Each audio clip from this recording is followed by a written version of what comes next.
Guys, welcome back again. This is your boy AdamsLink. How you guys doing? Good morning, afternoon, evening, depending on where you are watching this video from. So guys, it's been long since we discussed about politics, and with the political situation, it's a little bit calm now, unlike when we were having the primaries and every political party choosing their candidate. Now we already know the candidates and their running mates. Well, now we are just patiently waiting for 2023 for us to cast our vote. I hope you already have made up your mind yet. You have made up your mind concerning who you're going to vote for, or you are still waiting to hear a lot of their promises and whatsoever they need to bring, the new things that they need to bring. One of other people that they are really rooting for is Tinubu, who is the ruling party. But the candidate that a lot of youth want is Peter Obi. Meanwhile, the middleman there is Atiku Abubakar. Then the person who kind of like have the candidate who have the lower chances, I think, is NNPP Kwankwaso and also Showore.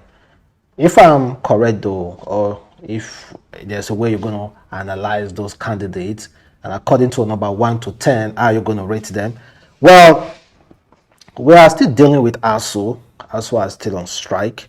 And recently, the federal government said it is in the best interest for Nigeria parents to beg ASUU to call off strike, that they don't have money to pay ASUU or to compensate ASUU.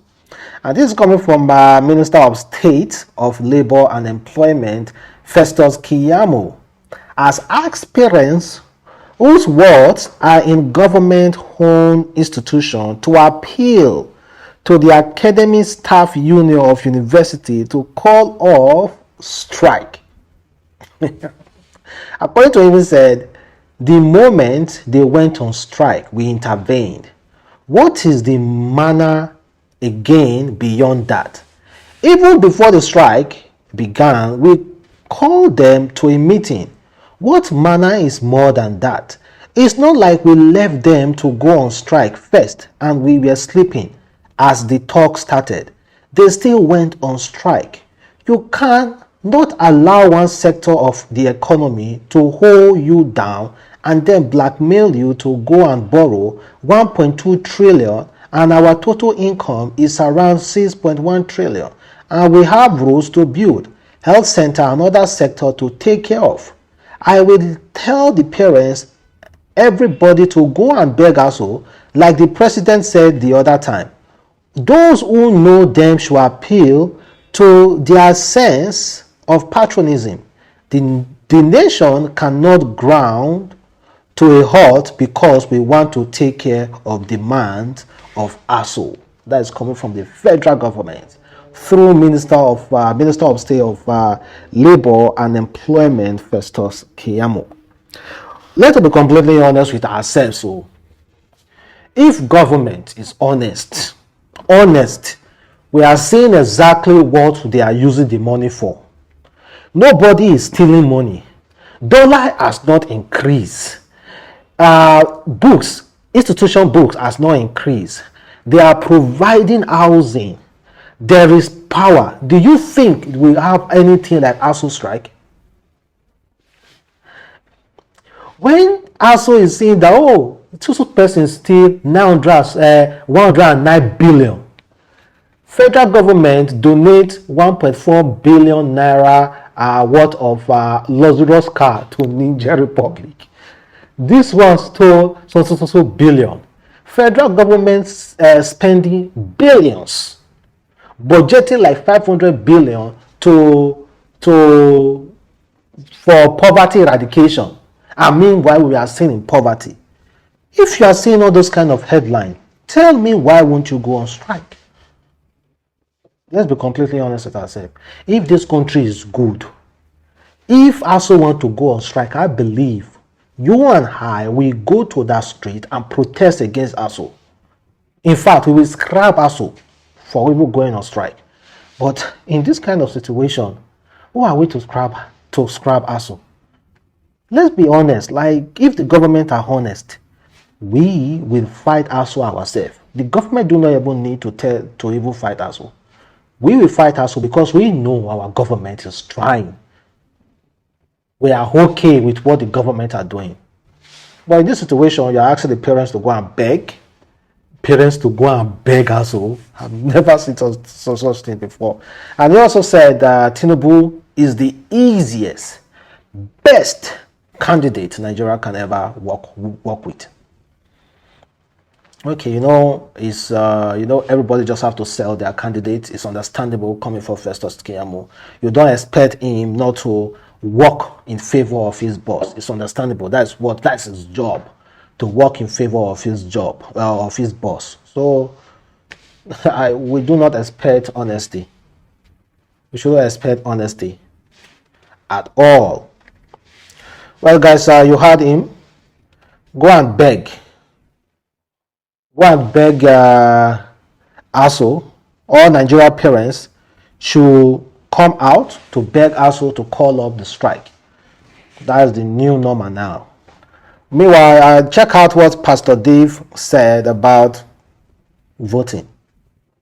You are saying that this person cannot perform. Yet you are saying he in our party nonsense. I've told, if you vote party, the way you will suffer, me, I'll be here, I'll tell you, I will suffer with you. Nothing will make me suffer with you. I know too much that I can't suffer. But I can tell you, look, you know I'm a man of God. Try to make mistake. Neither will tumble to 5,000. If you don't want another to tumble to 5,000, better tell yourself what to do. It's a word to you when you vote people who have nothing in their head. If you vote party this time, Nigerians, we go fall our hand and watch on that. All the things they are suffering, am I suffering with you?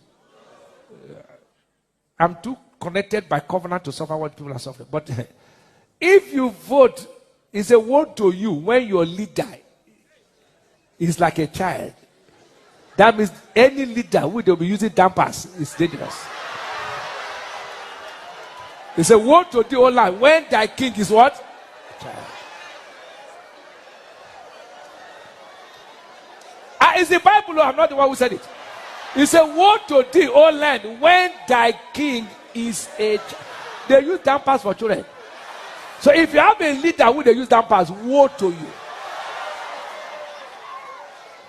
And the priest is eating the... It's the Bible, and am I the one that said it?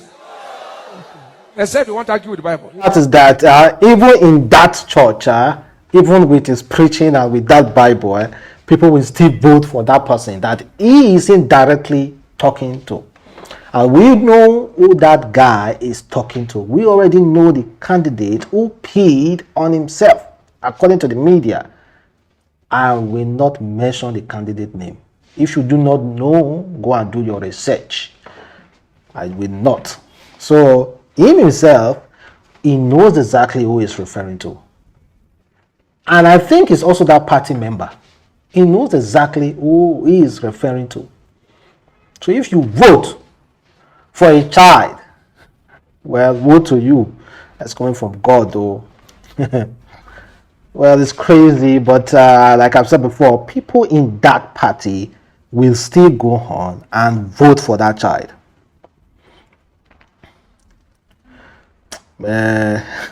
Nigeria said they are difficult. They are really, really difficult.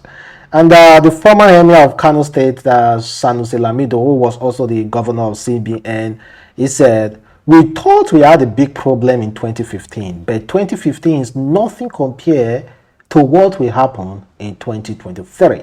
The level of poverty, level of insecurity, the rate of inflation, the unstable exchange rate, the lack of power should worry anybody.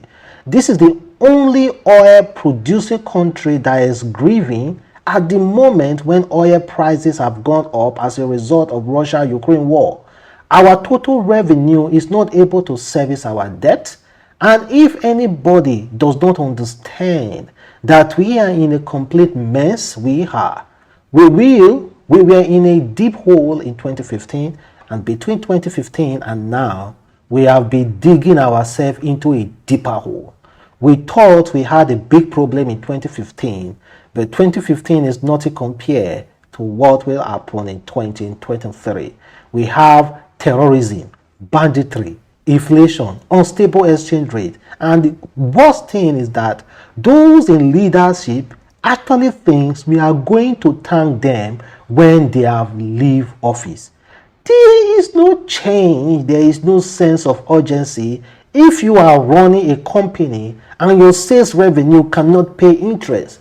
You know you are bankrupt. When the total revenue of the federal government cannot service debt, these are the kind of questions we need to ask, and the reality is that there are so many Nigerians who, given the opportunity, will do well, but they simply cannot contest in that space. According to him, Nigeria is in a mess, but of visionless leaders the country has.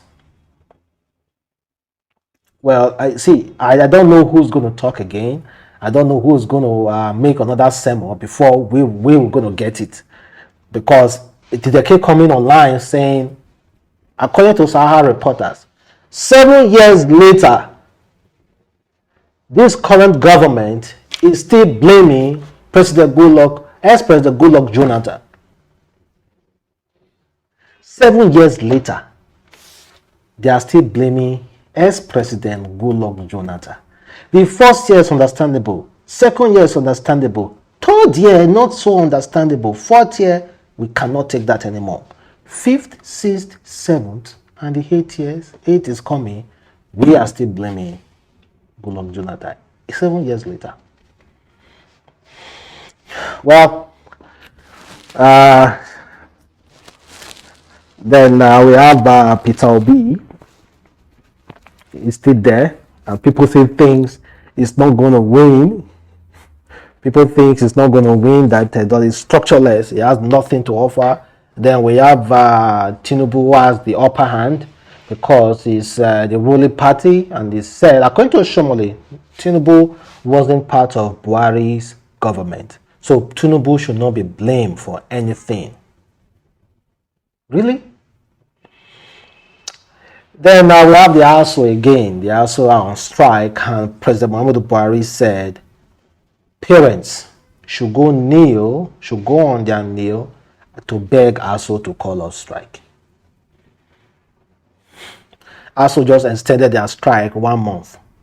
So we are still waiting. Let's check if they're going to end it or they're going to continue. Oh, God. Well, thank you guys for watching the boy Adamslink. Have a wonderful day. Stay blessed. Catch you next time. Bye.